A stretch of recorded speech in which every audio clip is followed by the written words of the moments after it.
Muchas gracias, gracias por la invitación. Estábamos supuestos a hacer el programa ayer, pero la cadena lo impidió. Pero también, bueno, en horas a un evento muy importante para Venezuela, que es esta invitación que se ha hecho el pueblo a sí mismo, en una fecha que también donde se celebra el 19 de abril es quizás la primera presencia del pueblo venezolano decidiendo su destino, que es el 19 de abril de 1810. De manera que estamos en un momento donde la energía histórica está presente para todos los venezolanos, claro que sí. Mañana, ¿qué se espera de mañana, Julio? Mira, yo creo ¿qué se puede esperar de mañana? Mañana no va a ser una marcha normal como cualquier marcha, sino que es una marcha de otra Venezuela, de otro país. Uno cometería un error si uno pensara que Venezuela es un problema de que hay dos bandos disputándose algo. Eso no es verdad. Eso fue verdad en un momento dado, había como dos equipos, Caracas, Magallanes, peleando por ver quién era el campeón. Eso en Venezuela ya pasó. En Venezuela ya no se trata de una marcha gobierno-oposición. La gran diferencia de la marcha de mañana con todas las marchas que se han hecho es que yo podría decirlo, lo decía Enrique Capriles en estos días, me lo decía la frase de él, mañana es la marcha de todos. Es decir, mañana no es la marcha de la unidad o de la oposición o de los que están en contra del gobierno. Mañana es la marcha de todos. La marcha de todos es la marcha donde están los taxistas, los maestros, los estudiantes universitarios, los diputados, los desempleados, los que han perdido víctimas de la violencia de algún familiar. Es decir, mañana es la marcha de todo un país que quiere un cambio y que quiere un cambio democrático. Aquí nadie está llamando a la violencia. Nosotros queremos marchar precisamente por la paz. La paz es lo que estamos buscando todos. ¿Cuál es el camino de la paz? Está allí, en las peticiones que hemos hecho y que las conoce el mundo entero. Tener unas elecciones limpias, libres, tener una asamblea que sea respetada, tener una Venezuela donde la constitución sea quien gobierna el país, tener la libertad de los presos políticos, que no haya inhabilitados en Venezuela. De verdad que las peticiones están claras. Tener un país democrático, moderno, pujante, que eche para adelante, donde todo el mundo quepa, donde todo el mundo opine, donde todo el mundo sea respetado, donde los derechos humanos sean el gran norte de nuestra sociedad y de nuestra cultura como venezolanos. De verdad que esos son los valores que nos llaman mañana a marchar. Marchamos por la paz. Quien está violentando a Venezuela es el gobierno, un gobierno que cierra la oportunidad del voto, un gobierno que desconoce la Asamblea Nacional, un gobierno que va en contra de los periodistas y de los medios. Es un gobierno que está violentando la realidad. Un gobierno que llama a repartir armas a los milicianos es un gobierno que está violentando la realidad. Un gobierno que tiene grupos paramilitares es un gobierno que está violentando la realidad. La paz somos nosotros, el pueblo venezolano. Vi el manifiesto, Julio, de 11 países, refiriéndose precisamente a estos temas, ¿no? Y también un portavoz del Alto Comisionado de Naciones Unidas para los Sí. Derechos Humanos pronunciándose sobre este asunto de repartir armas, etcétera, ¿no? Y en el comunicado de estos 11 países donde reclaman el derecho a la manifestación, también se le hace un llamado a la oposición, bueno, se hace un llamado al gobierno a respetar esos derechos, a respetar los derechos humanos, pero también se hace un llamado a la oposición a asumir de manera responsable la convocatoria de esa movilización de mañana. Por parte de la oposición, ¿qué se está haciendo para que ese ejercicio del derecho a la manifestación no derive en situaciones que puedan generar confrontación, por Bueno, ejemplo? al final, te repito, quienes estamos llamando a marchar en paz y por la paz somos nosotros. Nosotros estamos haciendo ese llamado precisamente porque queremos una Venezuela de paz y en paz. Una Venezuela donde el voto sea la manera como el pueblo se expresa y que no sea la violencia y que no sea como decía Hannah Arendt, el silencio de la violencia, sino que se exprese con la palabra, con el voto, con el debate, con la democracia.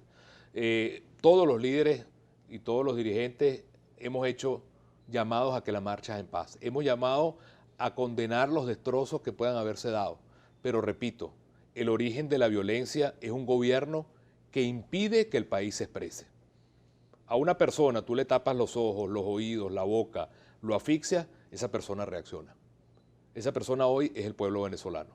El gobierno quiere taparle los ojos, taparle la boca, taparle los oídos, que no respire, que no hable. El pueblo venezolano no se va a dejar someter. El pueblo venezolano reacciona. Quien está generando la violencia es quien quiere secuestrar la conciencia del pueblo venezolano. Nuestro llamado es a la paz. Fíjate que la gran preocupación que hay a nivel del mundo entero en ese comunicado de los 11 países es que el gobierno, que es el principal responsable de lo que significa el mantenimiento del orden público, no está cumpliendo con las leyes de la Constitución. los efectivos de la Guardia Armada, de la Fuerza Armada, tienen que saber que la Constitución, que tú fuiste uno de los redactores en la parte de derechos humanos, prohíbe el uso de gases tóxicos contra las manifestaciones. Eso está prohibido en la Constitución. Eso es un crimen de derechos humanos. Y el hecho de repartir armas es otro mensaje que le quiero enviar a la Fuerza Armada. La Fuerza Armada tiene que entender, y hoy dimos un mensaje muy claro en nombre de todos los diputados de la Asamblea Nacional, el arma que se reparte hoy y que mata a un ciudadano, mañana mata a un policía y pasado mañana mata a un efectivo de la Fuerza Armada. Esas armas van al mercado negro, a la violencia. Eso que ha dicho el presidente de repartir armas a los milicianos es una locura. Eso significa las palabras de un derrotado, pero la Fuerza Armada tiene que saber que el monopolio de las armas tiene que estar en la Fuerza Armada Nacional por la tradición del país y de lo que significa la institución de la Fuerza Armada.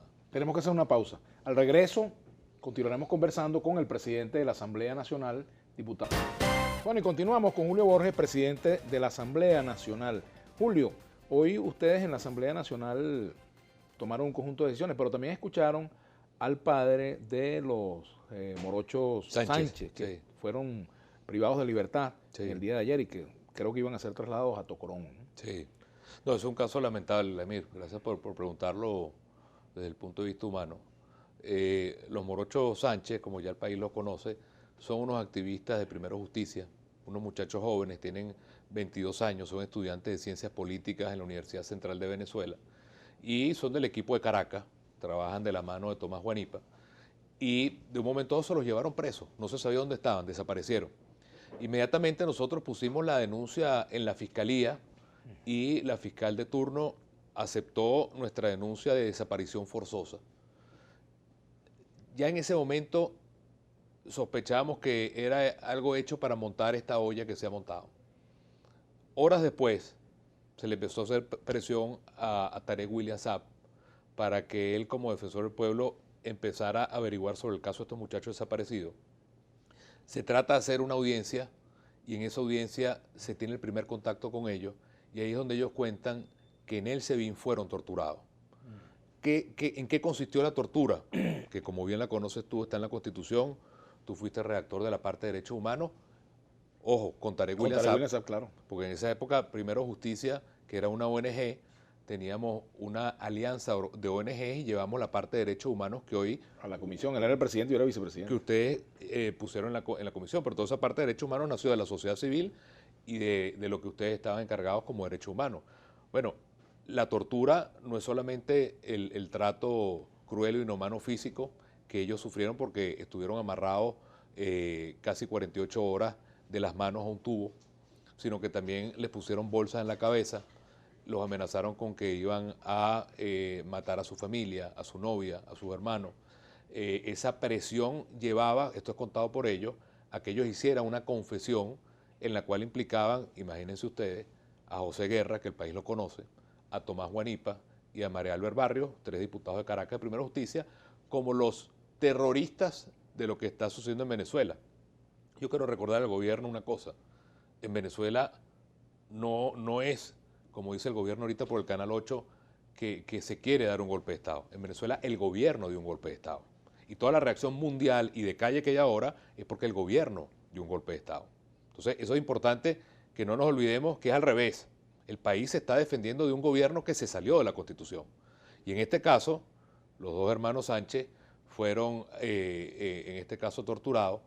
Nosotros ayer, y esta es una noticia que estoy dando aquí importante, logramos que el caso de tortura de ellos fuera aceptado en La Haya, porque si hay algo que se persigue internacionalmente, Vladimir, y tú lo sabes, es la tortura. La tortura internacionalmente, para que ustedes sepan, es más perseguido por la justicia internacional que incluso hasta los crímenes de genocidio y de asesinatos en masa. La tortura es la madre de los delitos contra los derechos humanos y ya este caso fue aceptado en La Haya para sumarse a los otros casos de tortura en Venezuela. Ha habido una reacción inmediata y para mí es una vergüenza como venezolano que estemos hablando de torturas en Venezuela por razones políticas o no, que suceden todos los días por lo que significa el tema de la violación de derechos humanos. Y de nuevo quiero enviar un mensaje a quienes son funcionarios del SEBIN, que sepan que las violaciones de derechos humanos no prescriben, que son perseguibles en todas partes del mundo y que el hecho de que ustedes estén supuestamente recibiendo órdenes no los exime de la responsabilidad penal por cosas tan grotescas como las que se hicieron contra los hermanos Sánchez. Hoy fue el papá, habló en la plenaria y terminó con una frase, Vladimir, el señor llorando como estábamos todos, diciendo que al ver a sus hijos torturados y en esa situación, sus hijos le dijeron, papá, las lágrimas nuestras de hoy van a ser la sonrisa de mañana. Y yo creo que eso expresa la Venezuela que tenemos hoy. La Venezuela que hoy llora es una Venezuela que quiere reír y que va a reír mañana. Hay un tema importante en este caso, Vladimir, que quiero también ponerlo y lo agradezco, que es que la fiscal del Ministerio Público, ese famoso video que el gobierno tiene dando vueltas hasta en cadena nacional, lo desestimó como prueba. No existe, porque fue algo hecho bajo fabricación, bajo coerción y que además que fue mostrado de la manera que fue mostrado. Entonces no es cierto lo que dijo el presidente, que la fiscal estaba en cuenta de este procedimiento. Si uno ve la actuación del Ministerio Público en el juicio, el video con el cual Maduro dijo que parecía el director del SEBIN, en este caso, el video judicialmente no existe, por su origen y por cómo fue tratado. Y eso es algo que nosotros tenemos que reconocer, porque ese es el país que yo quiero. Yo quiero un país donde la justicia sea quien gobierne. Yo quiero una Venezuela donde los derechos humanos sean quien gobierne. Cuando nosotros hablamos de primero justicia, no es otra cosa que el sueño de un país donde todos tengamos los mismos derechos, las mismas oportunidades, y no es que hay una justicia para unos y para otros no, o la justicia partidizada a un color político. De manera que eso es un tema fundamental y creo que lo que habla es que en este momento hay funcionarios que afortunadamente, y es algo que nosotros invitamos a todos los venezolanos que sean así, civiles o no, militares o no, a que este es el momento de la conciencia. La conciencia está por encima de la militancia, la conciencia está por encima de la orden, la conciencia es ser fiel a los valores de la Constitución, a la Constitución y a la dignidad humana como lucha más enaltecedora que podemos tener los venezolanos hoy. Y eso habla del país que queremos todos, un país donde quien gobierne sea la Constitución, la ley y sobre todo los derechos humanos. La dirigencia opositora, Julio, tiene control absoluto de lo que ocurre en estas manifestaciones. Tiene control, por ejemplo, de la ruta, de los objetivos planteados. ¿Se le puede ir de las manos esto a la dirigencia opositora? ¿Cómo hacen ustedes para bueno, yo creo que la gente asumir la conducción de un movimiento? La gente se comporta como ciudadano. Yo repito, la violencia nace de un gobierno que trata de impedir que el pueblo se exprese. El pueblo se expresa de muchas maneras. Una de ellas es marchando. Las marchas, Chávez cuando era presidente lo decía. El único permiso que se necesita por una marcha, decía Chávez, es la Constitución. Ahí está. Hoy este gobierno le niega a la gente el derecho a marchar. El uso de gases tóxicos contra las marchas. El negar una marcha que estaba ya planeada hace años, entonces el gobierno monta una marcha encima tratando de meter miedo. Le tengo una noticia al gobierno, el país perdió el miedo. Venezuela perdió el miedo. Andrés Ortega dice por aquí, Dios quiera que mañana no haya violencia para que después no tengan que salir diciendo que ellos no fueron. Es que al final, te pongo un ejemplo, ¿cómo se llama este señor? Andrés Ortega. Andrés Ortega. Señor Ortega, fíjese lo siguiente. En Semana Santa hubo 2 marchas simultáneas. Una que salió de Petare, yo estaba en esa, lloviendo. Allí hubo miles de personas y llegamos hasta el límite que se estableció, que es el municipio Sucre. Ahí la gente no tiró ni un papel al piso. Y otra que salió del oeste, que estaba Tomás encabezando, y se atravesó 12 kilómetros del oeste de la ciudad y ahí no pasó nada. ¿Por qué? Porque no había intervención del gobierno, sino puro ciudadano marchando por su constitución. Si el gobierno permitiera que aquí nosotros salgamos en paz a marchar, aquí no habría violencia. La violencia la genera el gobierno. Un tuit que tenemos por aquí, vamos a verlo, para ir a la pausa. Buenas tardes, pregúntale a Julio Borges qué viene después de la marcha de mañana. R. Aguiar, lo vamos a responder al regreso. Seguro. Después de la pausa. Ya venimos con Julio Borges, presidente de la Asamblea Nacional.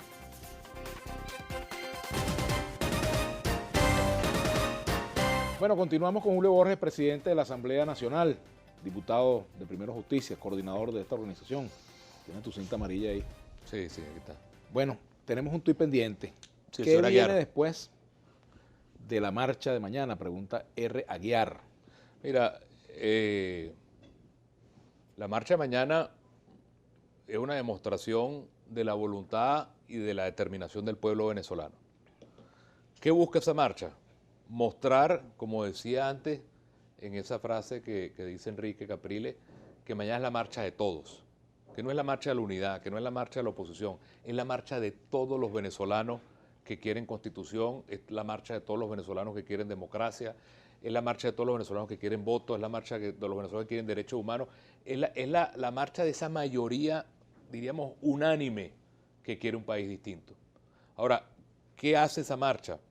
Esa marcha lo que busca es remover la conciencia de quienes tienen el soporte de un gobierno que ya perdió la legitimidad, la autoridad, el liderazgo, la gobernabilidad, para que nosotros entonces podamos lograr en Venezuela lo que el mundo entero está pidiendo.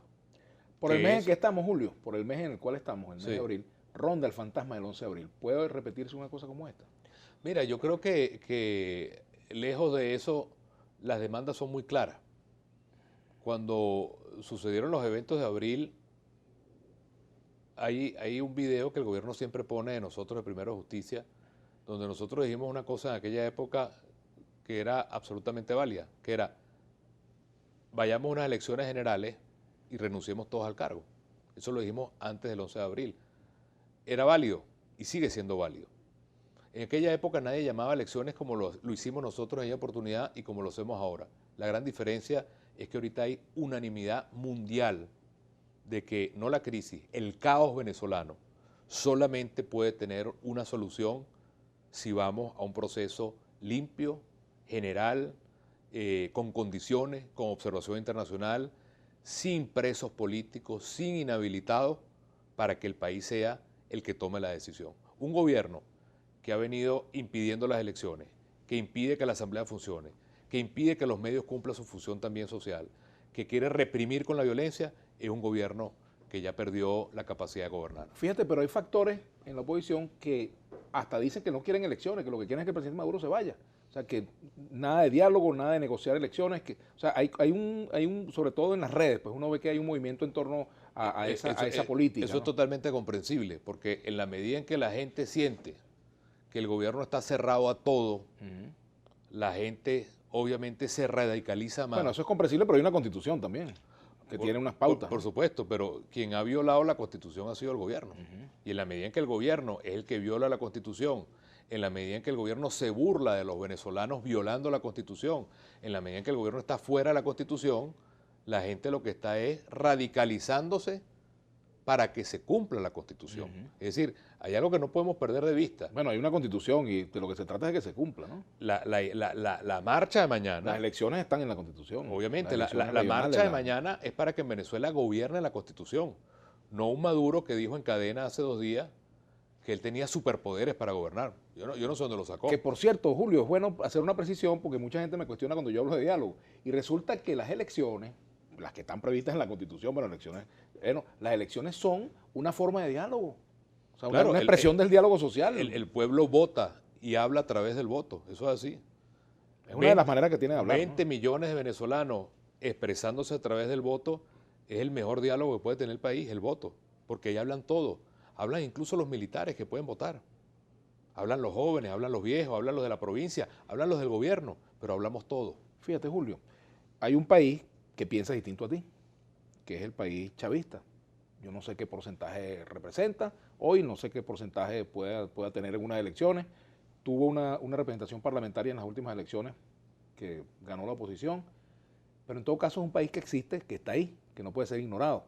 Esta mañana el alcalde del municipio Guaycaipuro, Francisco Garcés, sí, que por cierto era nuestro invitado para hoy, pero resulta que como ayer hubo cadena, pues tuvimos que correr la agenda, y por eso estás tú hoy aquí con nosotros. Él decía que él no puede creer en una oposición, no puedo creer en una oposición que destruyó mi municipio, o que quería destruir mi municipio. Me gustaría... ¿Dijo Garcés? Sí. Bueno, yo creo que una cosa buena en ese sentido es que si viene Garcés, se le permite a Enrique expresar como gobernador lo que pasó en Guaycaipuro. Enrique ha venido sistemáticamente denunciando, Enrique Capriles, que quien promovió los destrozos del municipio fue el propio gobierno. Y lo voy a poner con una muestra que Enrique me la explicó ayer. Garcés llama a una rueda de prensa diciendo, convocamos a rueda de prensa para hablar de los destrozos que hizo la ultraderecha en el municipio de Guaycaipuro, y todavía no habían sucedido. Es decir, Hermes el Iluminado sabía que iban a haber unos destrozos y él ya convocó antes de los destrozos una rueda de prensa para denunciar a la oposición. Que explique eso, que explique eso. Entonces, lo que yo creo es que el gobierno... Por cierto que la policía de Miranda practicó unas detenciones de Bueno, unos jóvenes. es otro punto importante. Tan la violencia del gobierno que la policía de Miranda aprendió a 6 personas que querían meterse en la casa del gobernador por la fuerza y de noche, estaban armados. Bueno, esas personas hoy están en libertad. Es decir, los 2 estudiantes, los morochos, están libres, simplemente con pruebas fabricadas, con tortura, con todo un montaje que se ha hecho, pero quienes fueron sorprendidos infraganti, con armas, metiéndose en la casa del gobernador de un estado, están libres. Esa no es la justicia de los venezolanos. Tú me decías el pueblo chavista. Una cosa que te quiero contar, pues de verdad que es una casualidad. Cuando salía de la asamblea para acá, una persona en la calle sabía que venía y me paró y me dijo, señor Borges, háblele al pueblo chavista también. Me dijo ahorita, ¿verdad? Me parece que son coincidencias de Dios. Háblele al pueblo chavista. Porque el pueblo chavista lo único que está esperando es que ustedes lo inviten al país que ustedes quieren. El llamado es bueno. Al final nosotros lo que queremos es que se cumpla la Constitución, que nosotros en un momento dado luchamos, adversamos, pero reconocemos como la Constitución y que estoy seguro que el pueblo chavista también quiere que en Venezuela gobierne no Maduro, sino la Constitución. Hoy gobierna Maduro fuera de la Constitución. Hoy a todos los venezolanos nos une que queremos que nos gobierne la Constitución, el voto, la libertad de expresión y los derechos humanos. Tenemos un mensaje de tweet, vamos a leerlo y para responder a la pausa. Por favor, que Julio Borges hable sobre sus supuestas comunicaciones con el gobierno, Simón Criollo. Vamos a hablar de eso al Vladimir Laguna con el presidente de la Asamblea Nacional, Julio Borges. Aquí se me estaba disparando el teléfono. Bueno, Julio, fíjate tú, han surgido muchos comentarios en torno a unas supuestas reuniones de factores de la oposición con el gobierno. La periodista, la colega Nitu Pérez Osuna, a través de las redes sociales ha reiterado que gracias a su planteamiento se ha abortado este tipo de reuniones, que ustedes tienen una negociación a espaldas del gobierno, etcétera. Por cierto, en una oportunidad, ella misma corrió la versión de que mi nombre se estaba manejando como parte de la coordinación de la MUD y cosas de esas, por lo cual factores que atienden este tipo de versiones basadas en meras especulaciones terminan a uno, digamos, estigmatizándolo también y arrojándole estiércol gratuitamente. Claro. Pero tú has vivido en carne propia esto, ¿no? Este tipo de cosas que forman parte de mi modo de ver, pues, de una manera de hacer política. Lo digo, esto es una opinión personal, no compromete a nadie, pero quiero que tú aclares estas cosas y también veamos hasta qué punto, si hay una reunión gobierno-oposición, eso es pecado realmente. Bueno, o sea, es pecado que un dirigente de la oposición pueda tener una conversación con alguien del gobierno para tratar de buscar soluciones a los problemas del país. Bueno, fíjate, yo creo que eso tiene varios ángulos, ¿no? Uno que es que el propio gobierno, para tratar de dividir, que es su gran tarea, el gobierno se ocupa de 2 cosas todos los días, desmoralizar y dividir. Entonces, tú recordarás, la gente recordará que antes de yo asumir la presidencia de la Asamblea, Maduro decía hasta por cadena, ya Julio Borges me dijo que iban a acatar todas las sentencias del tribunal, ya me dieron la seguridad de que en las conversaciones, que todo está listo. Al final era absolutamente todo mentira y la gente ha visto la actuación que hemos tenido de no caer tampoco en la cizaña de dividir. Y eso es importante que la gente sepa, porque a veces hay gente que le da más credibilidad a los comentarios del gobierno, de Mario Silva, de Diosdado, de Maduro, que de lo que significa la propia actuación y la realidad que tenemos frente al país. En las recientes horas surgió algo parecido, que si había una negociación en República Dominicana, que se estaban vendiendo por las elecciones y todas esas cosas, hasta decían que estábamos allá. Obviamente es falso, pero se hace mucho daño con eso. Yo creo que a veces cuando yo veo que en el programa de Diosdado repiten los comentarios de personas y hasta ponen videos de personas que se creen los radicales de la oposición, ahí yo digo, ahí le están haciendo el juego perfecto al propio Diosdado y al gobierno. El país conoce lo que es la posición nuestra, la sufrimos. Cuando nosotros nos estaban acusando de que si había negociaciones en la MUD... Bueno, los extremos se tocan y a veces se hablan. Absolutamente. Cuando estaban acusándonos de que había una negociación ahorita en Semana Santa, En ese mismo instante estaba yo denunciando la tortura de los hermanos Sánchez, con los papás, con la mamá, habiendo estado en los tribunales, habiendo estado en la fiscalía. Entonces, yo lo que creo es que este momento es un momento más bien para entender la gravedad del problema venezolano. Ojalá, la otra pregunta que tú haces, ojalá el gobierno tuviera la sensatez, desde cualquier escenario, la Asamblea Nacional, por ejemplo, de ir a la Asamblea, los diputados del gobierno, a plantear a esta Venezuela de hoy, que es como una especie de choque de trenes que ellos quieren plantear, que más bien acepten la realidad. Que el gobierno acepte de una vez por todas la realidad. Y aceptar la realidad es aceptar que ya ellos no tienen ni liderazgo ni capacidad de gobernar este caos, sino de profundizar el caos, y que tenemos que ir a un proceso de transición democrática en Venezuela a través del voto y unas elecciones. Ojalá el gobierno lo comprendiera.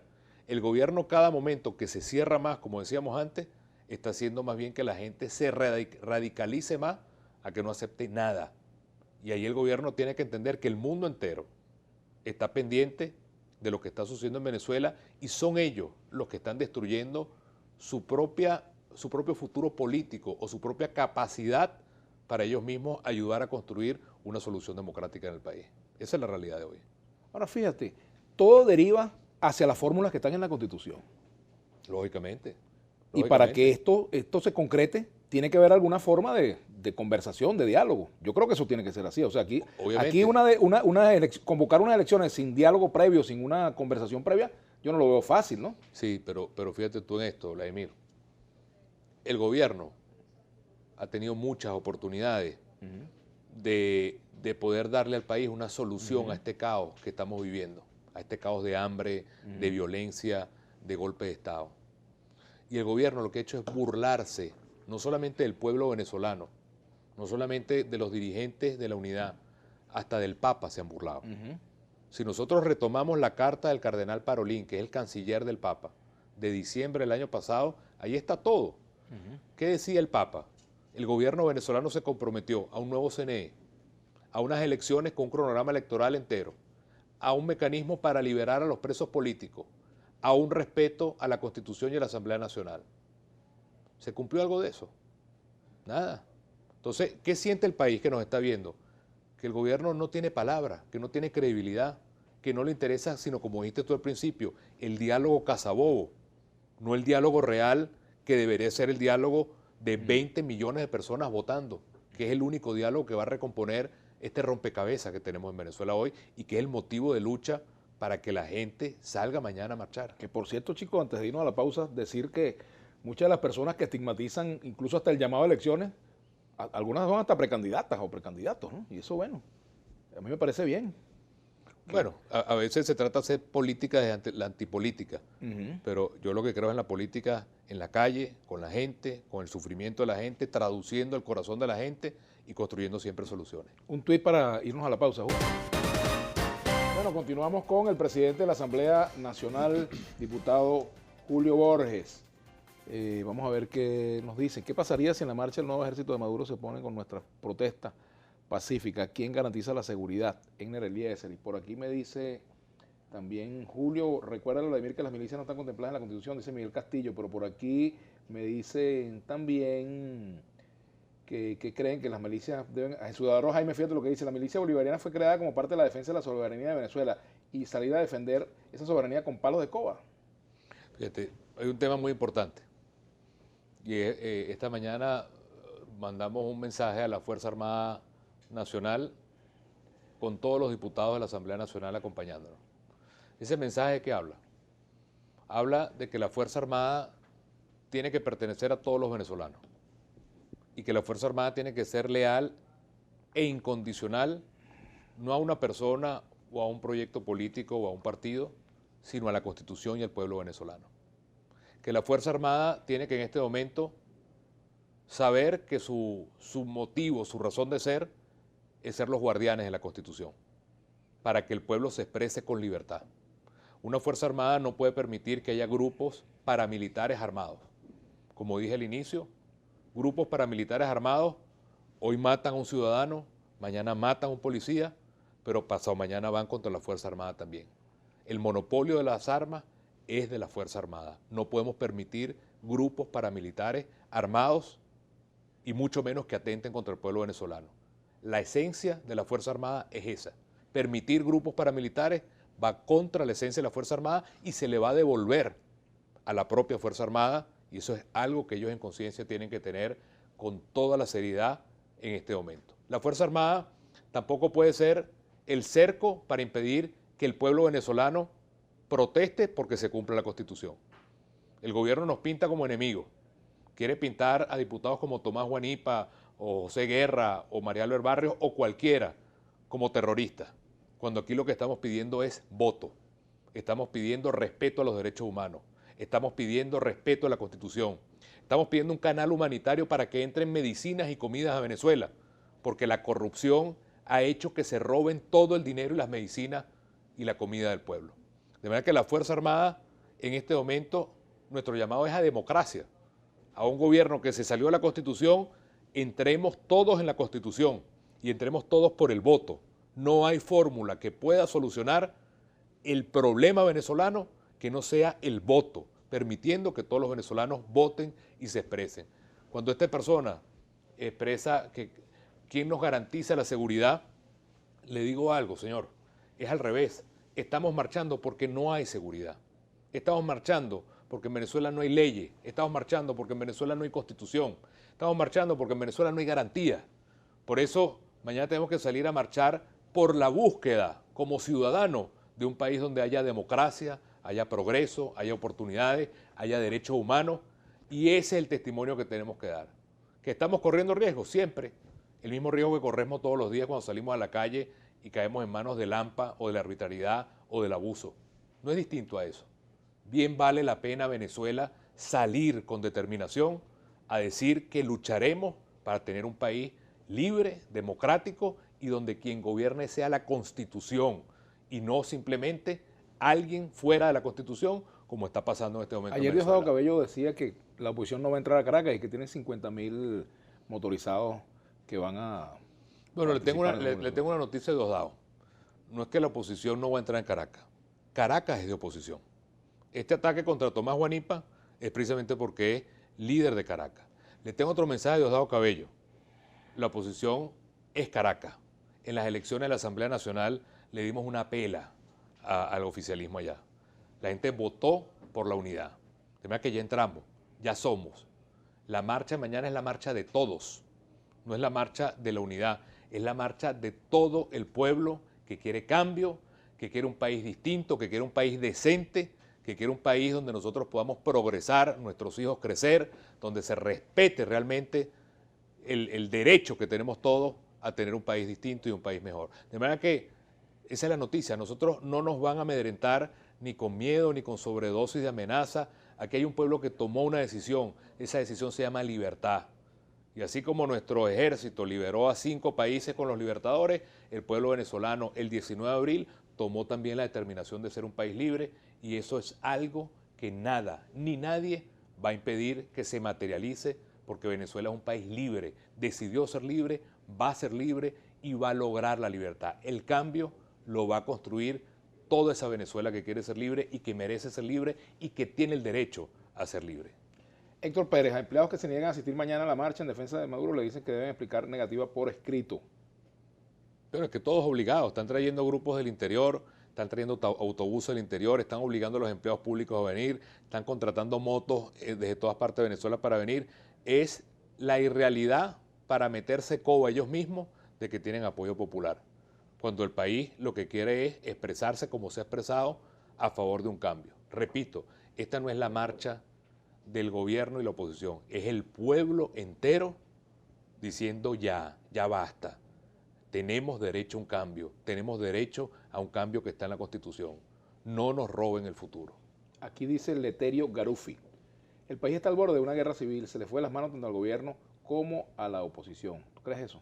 Mira, yo creo que siempre hay gente que dice que quiere estar en la mitad del medio, que se le fue las manos al gobierno a la oposición. Repito, esto no es un problema gobierno-oposición, esto no es el Caracas-Magallanes, esta es Venezuela, este es el pueblo venezolano, este es el pueblo digno de Venezuela, que incluye además a mucha gente que comulgó con el proyecto que inició este proyecto político, que dice no nos calamos a un gobierno que viola la Constitución, viola los derechos humanos, quiere someternos, que es corrupto por los cuatro costados y que simplemente está agarrado al poder en nombre supuestamente de los pobres, y lo que ha hecho es más pobre, más miserable a todos los venezolanos, y que ha llevado incluso a que la gente se vaya lamentablemente de nuestro país. Te voy a poner un reto difícil en pocos segundos que nos quedan. Danilo González dice, yo soy chavista y seguiré siendo. Convénceme de seguir a la MUD con argumentos sólidos y verdaderos. Le doy un solo argumento al señor Danilo. El único argumento es que nuestra lucha es por la Constitución. La misma Constitución que él apoyó es la misma Constitución que nosotros queremos que reine en Venezuela. Este no es el país ni de Maduro, ni de Diosdado, ni de Tibisay. Este tiene que ser el país de todos, y todos nos encontramos en la Constitución. Si mañana el CNE anuncia elecciones, ¿qué va a hacer la oposición? Mañana vamos a salir a marchar. Y pasó mañana, si ocurre eso. Seguiremos marchando. ¿Pero van a elecciones? Claro, nosotros vamos a seguir marchando y seguir en toda la conquista, pero quiero ser claro, aquí no se trata solamente de unas elecciones, se trata de lograr el respeto a la Constitución, se logra el respeto a la Asamblea Nacional, liberar a los presos políticos. Es decir, nosotros no podemos quedarnos en la parálisis simplemente por un evento. Nosotros tenemos que lograr la plenitud total de la vigencia de la Constitución. Muchas gracias, Julio, por haber venido. Muchas gracias, Vladimir. Julio Borges, dirigente del Partido Voluntad Popular, presidente de la Asamblea Nacional. Del Partido Primero Justicia y de Voluntad Popular también. No perdón, Primero Justicia, dije Voluntad Popular, imagínate tú. Es que nos están metiendo los dos de terroristas. Primero Justicia, imagínate tú. Bueno, mañana tenemos a Claudio Fermín, invitado a Vladimir a la Una, el negro Claudio Fermín. Muy bien. Así que bueno, gracias, Julio Borges, de orden. Primero Justicia. Por eso tiene su banda amarilla, no naranjada. Será hasta mañana. Y quédense.